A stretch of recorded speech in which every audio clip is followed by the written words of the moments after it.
bàbá wa Mufasir àgbà fún ìlú Ìlọrin kò sẹ́ni tí bàbá wa bá Ìlọrin fi jẹ oyè kan tí ò kájú ẹ̀ tí ò tó tí ò kún súnwọ̀n.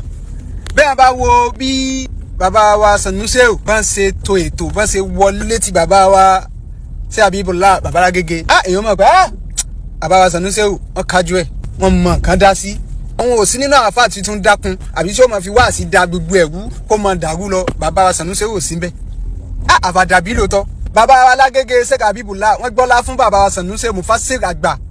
Àwọn gan gbọ́lá fún pé àfi àfáà onítẹ̀fsírì lóòótọ́.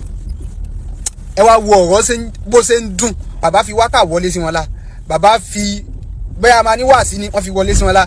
Bàbá fi ọ̀rọ̀ tútù wọ́n fi wọlé sí wọn la. Bàbá fi kéèyàn pányàn lé àpọ́nlé ó ti yé wọ́n fi wọlé sí wọn la. Débi pé bàbá Lágége òmùgbà tán bú sẹ́rìn kò ní dáa fún àṣetọ́ni.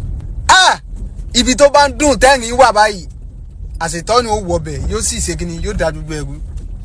Bàbá Sanusi àgbọ̀lá fún iṣẹ́ takuntakun lẹ́sẹ̀ ẹ kájú ẹ̀ gbogbo àdàbíyà pátápátá wọ́n gbé fún yín báyìí pé àfàdàbí lóòótọ́ we are proud of you.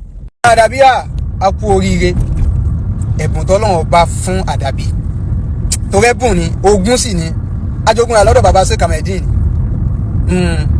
ọmọ àdàbíyà tí ò bá mọ ọ̀rọ̀ dá sí àbí tí ò wá mọ nǹkan parí láàrin èèyàn méjì tó sì jọmọ àdàbí kò wọnú kinní hùn dáadáa kò sí dáa tó ọmọ àdàbí wọn mọ nǹkan parí tí ò sì ní fa ìjà tí ò ní láriwo lọ ọmọ àdàbí èrú náà sí nǹkan nígbà kó mọ bàjẹ́ lọ kó mọ dàrú lọ ká mọ rú náà sí un no ọmọ àdàbí èsè bẹ́ẹ̀ àdàbíyà ọlọ́run ṣoore fún wa púpọ̀ ẹ wo bí bàbá Sanusi ṣe wọlé àtàwọn tán sọ ẹ̀yin tá bá wo fídíò ẹ látòkè délẹ̀ ẹ ọ̀dà sáà ni tí mo sọ yìí ẹni tí ò bá wò ó kò lè yé ẹni tá à ń sọ ẹ lọ wò ẹ wò tán ẹ wò tó ṣẹlẹ̀ láàrin ẹ Allahu Akbar.